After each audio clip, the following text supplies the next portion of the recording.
real quick. Look at the people on here. One person says, what if I have leprosy? 2 years ago, I said the wrong thing. My mother never loved me. Deep down, I can't stand people. Amen.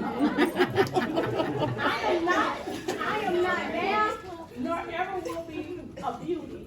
My brother's, my brother's not all of that. So the reality is, how many of you believe you can really bring your problems to work? Yeah, are your problems welcome to work? No, but acceptable. Let me tell you, if y'all look at me if I'm talking about y'all, okay, I don't know if y'all know any of y'all bosses, look at me and wink if I'm talking to you. I need to make sure y'all got y'all job when I leave here, okay? So listen, I ain't got that kind of bread to take care of all y'all, so maybe if I'm talking about you, then I know that if you can't say it out loud and keep your job, I'm all right. Take your job, all right. Did you know employees with fair to or poor mental health miss 12 days of work every year, costing the economy $47.6 billion? 12 days. That's a lot of money. What would happen if we actually took that money and put programs and activities inside of work? Wouldn't that be better use of the money? Because you're going to spend it anyway. It's going to be spent anyway. So why not spend it in a way that's going to be more life-giving? So I think so it's not that we don't have a money problem. It's just an allocation problem and how we use it. So being able to fund and have events like we're having and activities like this becomes important for sure, ongoing. This cartoon right here was really my favorite of all. This person, a boss, is at his employees' home and he says, thanks for all your hard work. What do y'all see wrong with this picture? Too late. Just a little too late. Y'all winking if I'm talking to you. How many do you feel when you in work? You work yourself to death. I didn't raise my hand. Wait.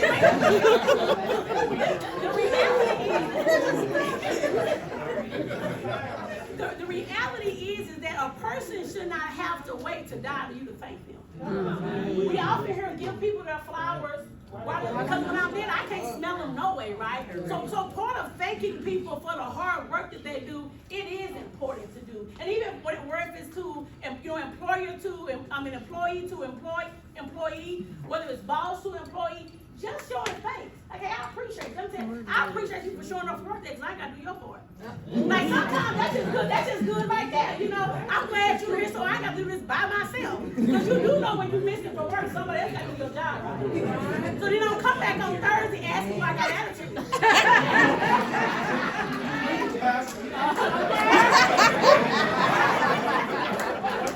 I'm saying, can we all show up and make it easy for all of us that's involved, all right? So you will see here, I found these statistics. It says something you should know. This is a state of employee mental health in the workplace. Look at this. It says they are working extra hard and overtime. 51% of people say they take their work home in the evening. 29% say on the weekends. 84% say they work through lunch. 33% says 50 plus hours a week. Look at what's stressing you out. And we just the reality is the view of mental health in the workplace. A lot of people say that they would like to talk about it because maybe I could do my job better if I wasn't so stressed. Now I don't want to imply that work is the only stressor, but work is a major stressor. And the reality is that you spend more time at work than you do at home. So really, at the end of the day, you would think you don't want to talk to them people at home because you don't like them, but work. You're like, I don't talk to these people at work either, but you gotta figure something out because you gotta see them for however many hours that you have to work. And so that does become important, right? That you learn how to get along. It's just not in families, in our nuclear families, but also in our work families, in a workplace. That becomes important. People really want to talk about it. It ain't something I'm saying nowadays. I'm saying that it may still be a little taboo, but people want to have conversations about how they feel, what they got going on. Burnout is not a personal problem. but a workplace problem. What are your thoughts on burnout? Y'all talk to me. How do y'all feel about burnout? Doing the same work over and over. Employee burnout is real, right? The ever-connected work world, remote working world, blur the lines. I'm working at home and then I'm working in the office, and I don't know if I'm supposed to go to work today, if I'm supposed to work at home today, and I come in and work and you tell me I'm supposed to stay, you know, at home. Like, I don't really know, right? I'm saying there's just a lot going on. But look at this, 84% of employees work through lunch. That is a very substantial, what does that mean? You're not even taking time to eat your food and be able to properly, if you will, digest it, be able to properly taste it. If I said, well, did you taste that oregano in your pasta? You'd be like, it was oregano in here? Because that's how fast you eat food. If you can't taste the flavor, then you eat too fast, period. Anyway, right? And so part of that is, it's a need for the organizations to take bigger strides on employee mental health. Employers are responsible for making sure their employees' mental health is well. I'm gonna say that again. Say that again. And employers are responsible for making sure their employees' mental health is well. So guess what? That means it starts from the top down. So leadership needs to be having conversations surrounding mental health. This needs to be something normal. This doesn't need to be something punitive because you have something going on. So if it's something natural that we talk about, then it will be something that becomes more normal. It becomes important to know your triggers. Right? It becomes important to know them, but also to communicate them instead of showing them. Like, you want to run up on me, hey, just tell me you didn't like what I said. I got it. Now, let me know that, but that's part of it. Hear me tell you, being able to communicate, but you need to know what your triggers are. You know, right? You need to be able to communicate and let other people know, hey, look, when this is going on, this is where I go. You know, right? I got a lot of stuff, you know, happening, and I don't need all this right now. So what are some workplace triggers? Y'all talk to me. Work.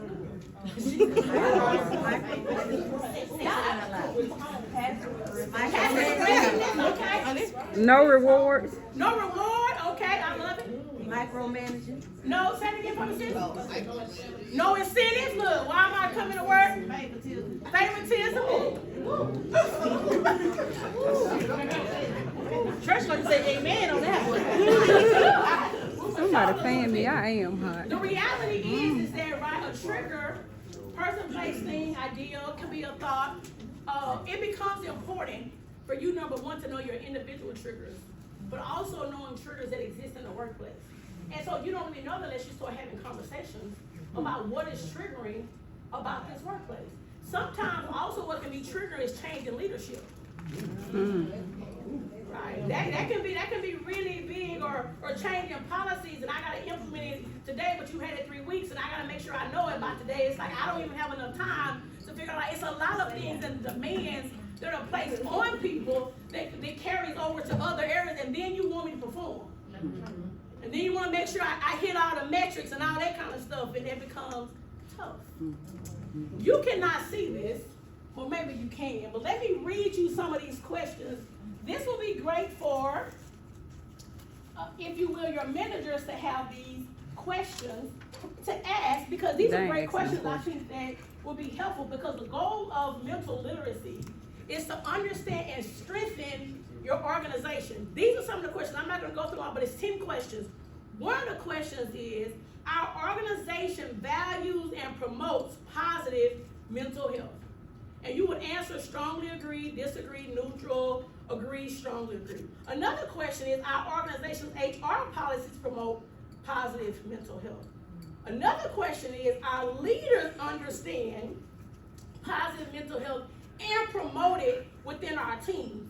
Another question is, our leaders know when, where, and how to access mental health offerings for themselves and their team. Those are some just great questions to consider asking, or even taking to see where you are as an organization. Where is your health? Are you poor? Are you fair? Are you severe? You on life support? Where are you? That becomes important Life because when a support person's on sounds life good. support, I don't think I have a slide, but since we're talking about it, when a person's on life support, before they get to life support, they've already been showing signs.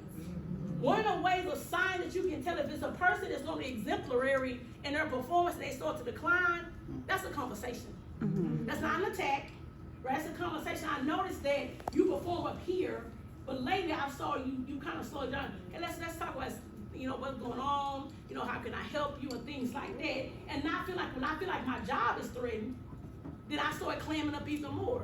Then I become stressed even more. Then my performance becomes even less. So having conversation, because the other part is, when it gets to that point of burnout, riding on life support, really what's next, if we're not careful, is suicide. And the reality is suicide continues to increase every year. As a matter of fact, one person every 11 minutes died by suicide. A lot of people. A lot of people. And the reality is, we don't know what kind of day a person had when we see them in the morning. You don't know. We just don't, unless you was at home with them and all that kind of stuff. You don't know what people bring to work. So it does become important that we're not the reason people don't want to be here anymore. Because some people really do check up on it because work is just too much. I can't do this anymore. So that becomes important to check on, but it might not be work. It could be something that got going on at home, because reality is, it's still you. If it's you at home, if it's you at the gym, if it's you at work, if it's you at happy hour, it's still you, and all of you matters. No matter how much you want to say, I'm going to leave this part of me when I get to work, I'm going to leave home at the door, and I'm going to come to work, and when I get home, I'm going to leave work at the door. How can you even do that? Who even came up with that anyway? But let me go. Mental health literacy is a significant component into understanding mental health and improving organizational health as well. More than any other metric, mental literacy is the #1 way. If you want your organization to have better health, the way to go is mentally. Look at this. Mental health literacy is the knowledge and the beliefs people have about mental health. It does become important what you think about mental health, because what you think about mental health is going to drive what you do about it as well. It's about the knowledge and skills needed to promote and improve mental well-being, and it also influences people to seek out help, letting people know it's okay to go to therapy, y'all. It really is. People kind of make it all spooky and stuff. All therapy is a conversation. And I'm saying, at least for me, I might give you that one for every once in a while, but other than that, and that's really, but it's really a safe space, so real talk, for you to be able to have someone that comes alongside you to really do life, with you, really help you uproot some of those things, unlearn some of those things, and plant some things that are there. Sometimes therapy just helps you just give language to what you're experiencing. So it really does become important. I would encourage everybody. I'm saying you pay for it anyway through insurance. So you might as well give yourself the gift of therapy and go and see. You never know what. Man, but before any of y'all ask me, I'm blessed and I'm booked, so I don't have no level. However, you can still reach out to me, and I will still make sure I do my best to assist you with finding someone that hopefully will be of some use to you. These are 6 components to mental health literacy. And one is understanding positive mental health and how to promote it. So it's one thing to understand it, it's another thing to promote it. Let's promote it. This is something that's ongoing. Recognizing the signs of mental health. So if an employee is calling in several days in a row and saying they're sick, they really might not have a stomach bug. They really may be dealing with a mental illness, and that becomes important, right? Somebody said sick of work. Decreasing the stigma connected to mental illness.